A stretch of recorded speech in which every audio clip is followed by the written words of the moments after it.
Em nome do Pai, e do Filho, e do Espírito Santo. Amém. Naquele tempo, Jesus foi a Nazaré, sua terra, e seus discípulos o acompanharam. Quando chegou o sábado, começou a ensinar na sinagoga. Muitos do que o escutavam ficavam admirados e diziam: de onde recebeu ele tudo isto? Como conseguiu tanta sabedoria e esses grandes milagres que são realizados por suas mãos? Este homem não é o carpinteiro, filho de Maria, e irmão de Tiago, de José, de Judas e de Simão? Suas irmãs não moram aqui conosco? E ficaram escandalizados por causa dele. Jesus lhes dizia: um profeta só não é estimado em sua pátria, entre seus parentes e familiares. E ali não pôde fazer milagre algum. Apenas curou alguns doentes, impondo-lhes as mãos. E admirou-se com a falta de fé deles. Jesus percorria os povoados das redondezas, ensinando. Palavra da salvação. Glória a vós, Senhor. Meus irmãos e minhas irmãs, hoje é domingo.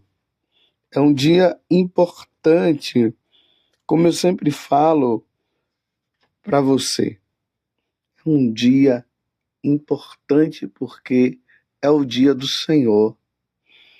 Chegamos ao 14º domingo do tempo comum e estamos nesta caminhada, nesta empreitada, buscando o Senhor para que sejamos santos. E é justamente no domingo aonde nós, católicos, junto com os nossos familiares, nos arrumamos e vamos participar do santo sacrifício de nosso Senhor Jesus Cristo, o único sacrifício. O Senhor veio do céu para nos salvar. A segunda pessoa da Santíssima Trindade veio para reconciliar a humanidade com Deus, porque o pecado de Adão e Eva nos afastou de Deus totalmente, nos conduzindo para um caminho sem volta, que seria a condenação eterna. Mas Deus amou tanto o mundo que enviou o seu Filho para que todo que nele crê não pereça, mas tenha a vida eterna. Naquela sexta-feira santa, Jesus lá no Monte Calvário, crucificado pelos homens. E ele deixou-se crucificar para que nós pudéssemos ser salvos. Ele ofereceu o seu sacrifício. Ele se oferece ao Pai, dizendo ao Pai, enquanto o sangue era derramado, ele dizia ao Pai: Pai, perdoa-lhes porque eles não sabem o que fazem. Naquele momento, ele expirou. Ele entregou sua alma, ele entregou o seu espírito. E naquele momento ele morre. E a redenção para todos nós estava feita, estava realizada. E todos os dias, esse sacrifício de forma mística, no sacrifício da Santa Missa, de forma real, é acontecido para que nós possamos ser redimidos por nós. É o único sacrifício de nosso Senhor Jesus Cristo. Nós não podemos faltar.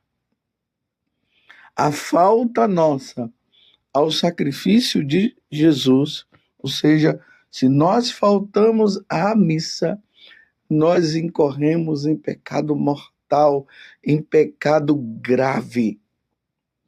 Claro que há as exceções aos doentes que não podem ir, aqueles que moram em lugares bem distantes e lá não tem missa, o padre não, por um motivo ou outro, acaba não podendo ir.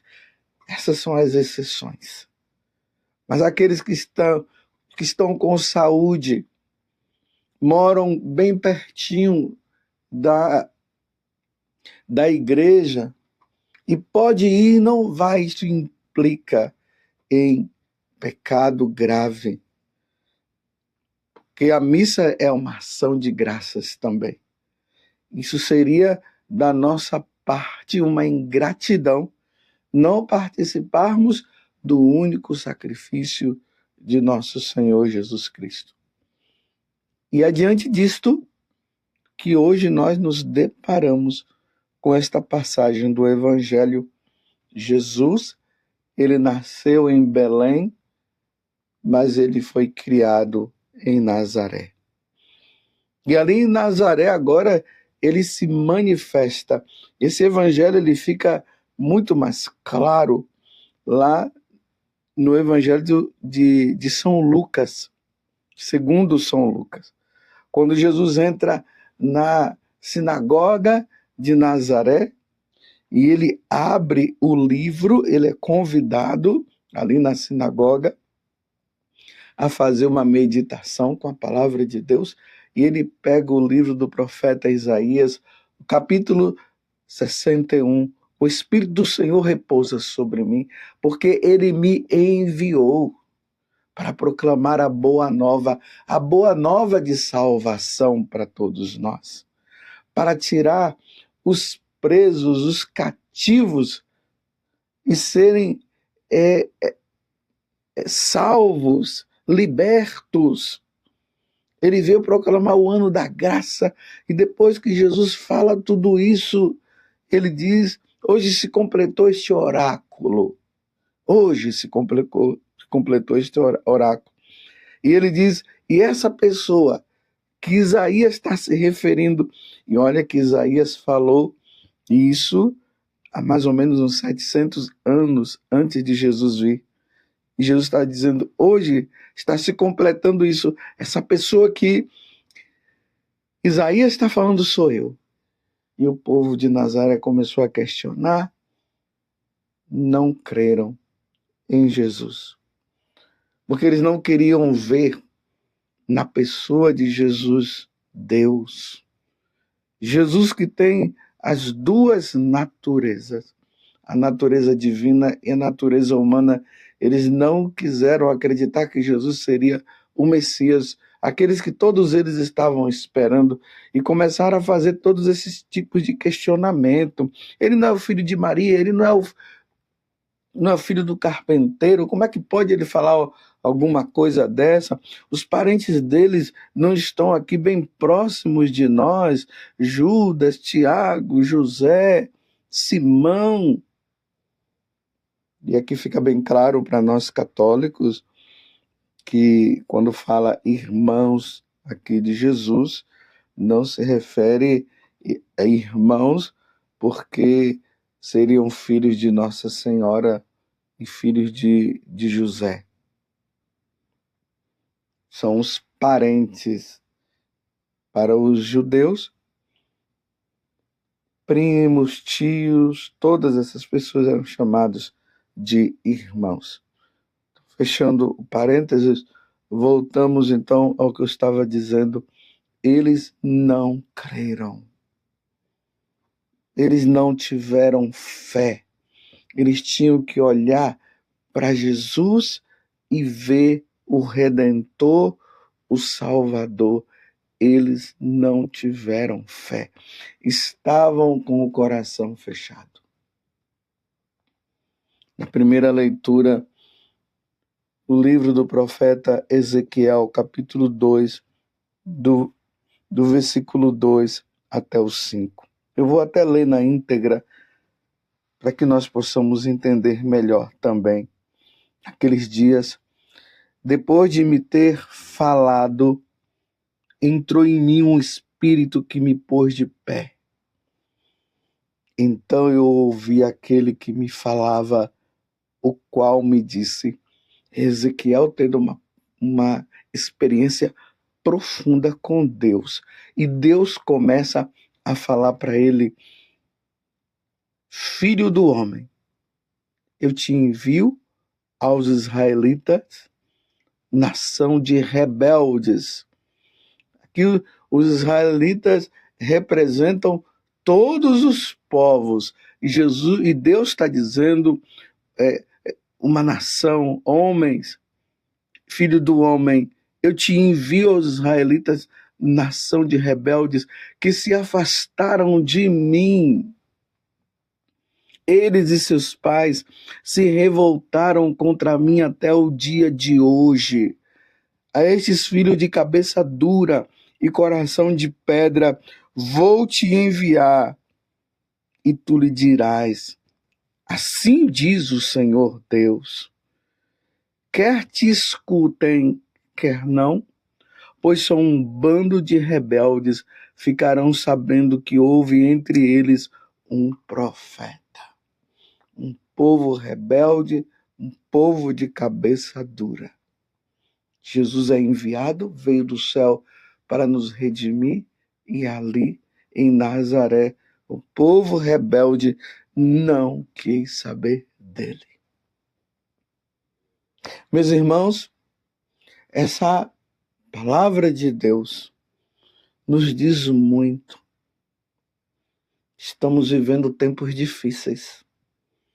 E essa rebeldia que Deus está falando aqui na primeira leitura, e também no Evangelho, aonde Jesus está dizendo um profeta não é aceito na sua própria pátria, isso vem acontecendo, meus irmãos, também dentro da igreja, não somente fora, não somente entre os materialistas, os comunistas, que já não querem saber de Deus mesmo. Isto vem acontecendo dentro da igreja católica. Há uma rebeldia nossa para com Deus. Já não queremos mais praticar os mandamentos. Já não queremos mais viver os sacramentos. Isso deveria acontecer, meus irmãos, com aqueles que não foram evangelizados, com aqueles que não conheceram o nosso Senhor Jesus Cristo, mas é lamentável ver dentro da nossa igreja. E aqui eu estou falando da igreja católica, porque é a única igreja fundada por nosso Senhor Jesus Cristo, é a igreja católica. Sei que tem os nossos irmãos aí separados, que também precisam conhecer o Senhor e que também se tornaram rebeldes. Só o fato de ter abandonado a igreja já é uma grande rebeldia. E aí nós vamos vendo cada vez mais o homem se afastando de Deus. E como é que vem se afastando de Deus? Colocando Deus de lado e se colocando no lugar aonde Deus deveria estar, aonde Deus deveria estar reinando, abandonaram o Senhor. E às vezes até dizendo que são do Senhor, mas abandonaram o Senhor. Como é que nós podemos dizer, meus irmãos, que nós somos do Senhor se somos favoráveis ao aborto? Como é que nós podemos dizer que somos favoráveis e estamos com Deus se há tantas profanações, tantos sacrilégios, as pessoas comungando em estado de pecado mortal, cometendo sacrilégios? Como é que nós podemos dizer que nós somos de Deus se os homens estão se dando em casamentos que não são casamentos. No Evangelho de São Lucas, no capítulo 26, quando fala da segunda vinda de Jesus, fala justamente a respeito disso. Os homens vão se dando em casamento de forma errada, como nos tempos de Sodoma e Gomorra, como nos tempos de Noé. Uma rebeldia. Não querem viver o sacramento do matrimônio. E dentro do próprio sacramento do matrimônio, aqueles que são casados, tomando remédio para não ter filhos, usando o DIU às mulheres, prometeram no casamento que iam receber os filhos que Deus desse, e, no entanto, não querem ter filhos, querem ter, sim, um prazer sexual. E, além de tudo, ainda tem o prazer sexual como os pagãos. Um prazer sexual vivido a partir de orgias, e muitas orgias. Agora já está partindo mesmo, até os casais se permitindo a viver o adultério. Eles se combinam entre si e chamam outras pessoas para participar daquela orgia. Aí se tem homens com homens, mulheres com mulheres, tudo ali, e pessoas casadas. Um povo de cabeça dura, que não quer mais ouvir Deus. E a coisa está ficando tão feia que já estão partindo até para os animais. Meu Deus do céu! É um povo de cabeça dura, como Deus está falando pela boca do profeta Isaías. Quer te escutem, quer não, pois são um bando de rebeldes. Tem aqueles que abrem o coração, se convertem, muda de vida, e nós temos visto as pessoas mudando de vida, mas a maioria não quer saber. Querem viver na mundanidade. E quando o sacerdote mostra o erro para que possam se salvar, eles dizem: o que é que você tem com a nossa vida? E se rebelam. E aí faltam à missa, não querem ir mais à missa, aí partem para as falsas religiões, achando que são os melhores. Veja a situação degradante que os homens estão, o ser humano está, os homens se comportando como animais e querendo viver como os animais. Tem vídeos aí na internet que se vê pessoas se vestindo, se comportando como cachorro, como ovelhas. Isso é uma rebeldia. Isso é um afastamento completo de Deus. E Nossa Senhora nas aparições vem dizendo isso. E convocando as pessoas à oração, ao jejum, à penitência, às vigílias. E não querem, e não querem, e não querem. Estão se rebelando. E com isso estão perdendo a salvação que o Senhor deu. Quantos sacrilégios dentro do sacrifício da Santa Missa, missas mal celebradas, missa disso, missa daquilo, comunhão, Eucaristia que é dada para todos, e do púlpito dizendo todos podem comungar, sendo que nem todos podem comungar. Para poder receber a Eucaristia, tem que ser um católico, tem que ser batizado, tem que estar no estado de graça, e dizendo, não tem problema, Jesus veio para os pecadores, e a vida assim. E Jesus está dizendo hoje no Evangelho, um profeta só não é estimado em sua pátria, entre os seus parentes e familiares, e ali não pôde fazer milagre algum. Apenas curou alguns doentes, impondo-lhes as mãos, e admirou-se com a falta de fé deles. Jesus ficou admirado com a falta de fé. E aí ele percorreu os povoados das redondezas, ensinando, já que aquele povo rebelde não queria ouvir. Tanto no Evangelho de São Lucas, capítulo 10, como em Mateus, também capítulo 10, quando Jesus envia os discípulos, 2 a 2, ele diz, chegando nos povoados, nos lugares, as pessoas não querendo ouvir, sacuda a poeira dos seus pés. Porque o evangelho da salvação é para quem quer. Quem não quer, Deus não força. Mas também não forçando, Deus está dando a oportunidade, porque aí se chama liberdade, Deus está dando a oportunidade para que as pessoas possam refletir e mudar de vida. Não querendo mudar de vida, não se salvarão.